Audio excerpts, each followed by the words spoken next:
Bonjour les élèves, aujourd'hui nous allons apprendre à calculer le périmètre d'une figure.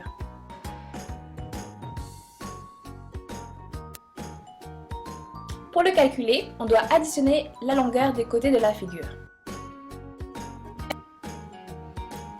Par exemple, pour trouver le périmètre de ce pentagone régulier, je dois additionner tous ses côtés. Donc, le côté 1 plus le côté 2 plus le côté 3 plus le côté 4 plus le côté 5 nous donne son périmètre. C'est simple, non? Pour certaines figures, il est facile de dégager des formules de périmètre grâce à leurs propriétés. Par exemple, le carré. On sait que le carré est un quadrilatère ayant 4 côtés isométriques, c'est-à-dire que les 4 côtés sont égaux. Donc, pour trouver le périmètre de ce carré, on peut faire côté 1 plus côté 2 plus côté 3 plus côté 4. C'est égal à 5 plus 5 plus 5 plus 5. Le périmètre est égal à 20 cm.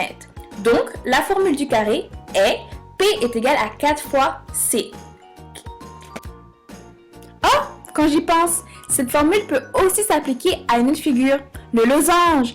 Et oui, le losange possède les mêmes propriétés que le carré. Donc, la même formule, P est égal à 4 fois C.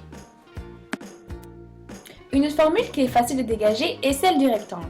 En effet, les côtés opposés de ce quadrilatère sont isométriques. Par conséquent, ils possèdent 2 fois la même largeur et 2 fois la même longueur. Ainsi, pour trouver son périmètre, on peut additionner sa longueur et sa largeur et les multiplier par 2. Par exemple, ce rectangle possède des longueurs de 10 cm et des largeurs de 6 cm. Donc, pour trouver le périmètre, on doit faire 10 plus 6 fois 2, qui nous donne 16 fois 2. Donc, son périmètre est de 32 cm. Maintenant, je pense que tu as bien compris comment calculer le périmètre d'une figure. Mais attention, n'oublie jamais d'écrire l'unité de mesure pour savoir si le périmètre est en centimètres, millimètres, mètres ou en kilomètres, car la valeur n'est pas la même. Pour conclure, la formule générale pour calculer le périmètre de n'importe quelle figure, il suffit d'additionner l'ensemble de ses côtés.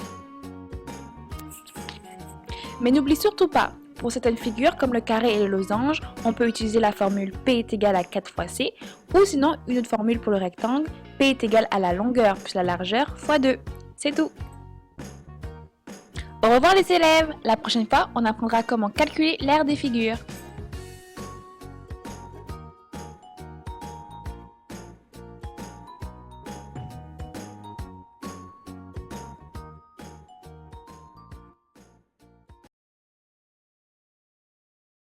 Created using Powtoon.